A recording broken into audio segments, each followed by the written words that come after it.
Welcome to another episode of the Jampack Report, today for March the 2nd of 2021. Of course, my name is Samuel Adams, and this is a daily gaming news podcast meant to bring you the hottest news you need to know from around the industry. Hosted on YouTube and podcast services around the world 5 days a week, it's your one-stop shop for everything you need to know. So if you enjoy the show and you like what you see, hit that subscribe button and keep coming back for more. But to kick off today's show, Electronic Arts is shifting gears on Need for Speed, delaying the game by a year, and then moving Criterion to help DICE on Battlefield 6. Some big moves happening behind the scenes in an attempt to make sure every game that comes out is successful and high quality for the players. Laura Mealy, EA's Chief Studios Officer, went deeper with Polygon, saying, quote, "Battlefield is shaping up great. The team has been working incredibly hard. They pushed hard last year, and yes, we have been working from home. And it's hard. It's hard to make games from home. And the EA DICE team is fatigued a bit. We have a great game and some incredible potential with this game. We are playing to win. We are playing to put a great Battlefield game out in the market." Mealy goes on, saying, quote, "There is no way we would have made this decision without including Criterion and discussing this with them first, and the impact that they could have on Battlefield. They have worked on Star Wars Battlefront, they have worked on Battlefields, and they have a really tight, close, collaborative partnership with DICE. I'm really confident that this is going to be a pretty positive win for the team," end quote. With a racing title from the recently acquired Codemasters on the way for EA, there is a more pressing need to focus on Battlefield rather than another racing title in the year 2021. So the two big things you need to know from this story are that Need for Speed will not be launching in 2021, and that Criterion has been shifted to work on Battlefield, which is set to release later this year and is supposedly going to be a cross-generational game, not only coming to PlayStation 5 and Xbox Series X, but also the last-gen consoles like PS4 and Xbox One. If that is all still the case, it's still going to be a very big release because this is the first mainline Battlefield game since 2018's Battlefield 5. And the way that Electronic Arts sets up these games and the way that EA DICE sets up these games is that they have a very long tail now. This is not an annualized franchise anymore. This is something that continues to grow and evolve over time, almost as a live service game. And so this year's release is going to be impactful all the way until potentially 2024, 2025. It's going to be a very big game for the foreseeable future, and it's very important to get it right. Now, you can retroactively add new content to a game. You can go back and release patches and fix a lot of stuff, as we saw with Battlefield 4 alongside the launch of the PlayStation 4 and the Xbox One. But it's much better to be able to say, hey, this is a great game from the start, and it's only going to get better from here. And whatever you need to make that happen is exactly the move that you should make. And when it comes to Need for Speed, I think that there are going to be plenty of racing titles coming out this year that are going to be able to fill that void. And specifically in the Electronic Arts lineup, the new acquisition of Codemasters is going to supplement that racing lineup considerably. And so with at least one game coming from their team later on this year, I think that we are going to be perfectly fine without a Need for Speed in 2021.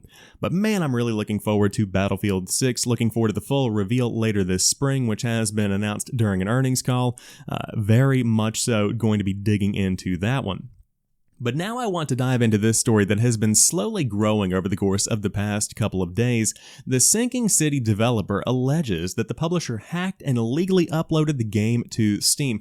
This is coming to us from industry veteran Patrick Klepek over at Vice. Fantastic reporter. I've been following him since the mid-2000s. Very much so recommend checking out his work.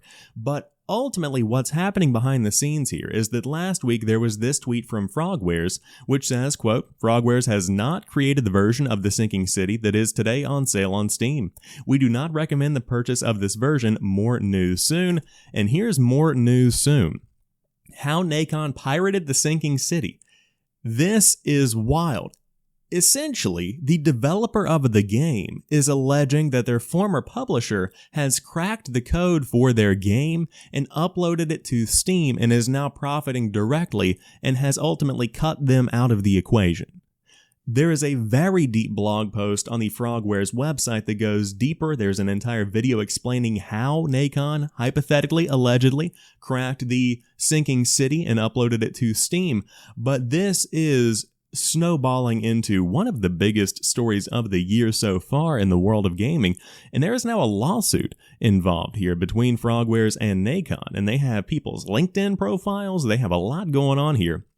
And if you want to learn more about it, there is a, again, very deep blog on the Frogwares website. Very rough situation here, and ultimately it comes down to what agreements were signed. What is the situation between the agreement that was originally had between Frogwares and Nacon?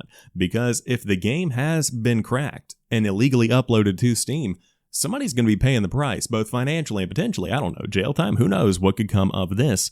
But if you want to read the full report from Patrick Klepek, highly recommend diving into it. But one to keep your eye on for sure, because the Lovecraftian horror game is certainly taking a turn. That is for sure.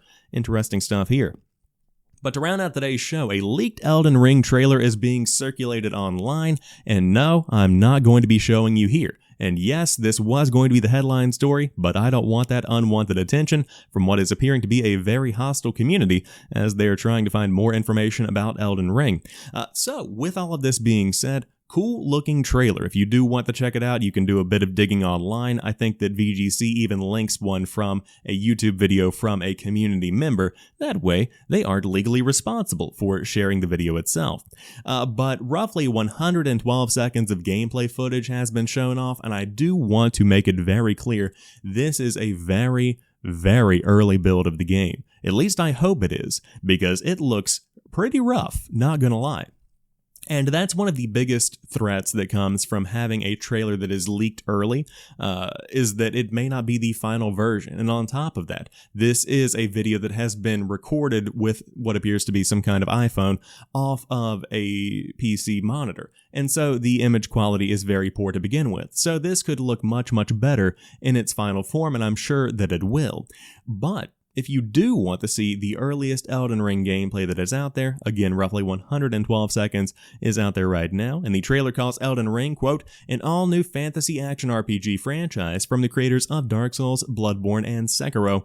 And you can certainly see that kind of vibe channeled through the gameplay. It looks like a From Software game. It really does, and I don't know what else to say about it other than that. Not really my cup of tea, but the fantasy RPG kind of world that they've built looks pretty neat, and I'm excited to check out more when the official trailer is revealed and more information is shown off. If you didn't know, this is one of the games that was brought up last week when people were talking about a potential Xbox event happening in March, and again, Aaron Greenberg came on Twitter and said, whoa, that's not going to be happening. Want to set expectations low to begin with. Go ahead and get that news out of here. So, when will we be seeing the full reveal of Elden Ring? Yet to be determined. I'm looking forward to learning more, but I would say it has to be somewhere around spring, absolutely during the Summer Game Fest, which is coming up in just a couple of weeks at this point, really in the grand scheme of things, but exciting to see that more information is finally making its way online.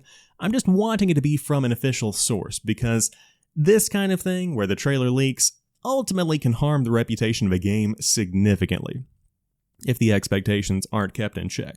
But with that being said, that rounds out today's episode of the Jampack Report. If you enjoyed today's show, drop me a like down below and let me know what stories caught your eye, but specifically, what do you think about Battlefield 6? Do you think Criterion shifting to work on the game is a positive or a negative overall? Do you think this is boding well for the game, or do you think it's kind of throwing up a little bit of a red flag? Let me know what you think in the comment section down below. And also, how did you feel about Ghost Games' Need for Speed games, the last 3 that came out? Of course, that's why Criterion was shifted back to the project to begin with, and I would love to know your thoughts on those. But until tomorrow, you guys have a fantastic rest of your day. I'll talk to you soon, and peace.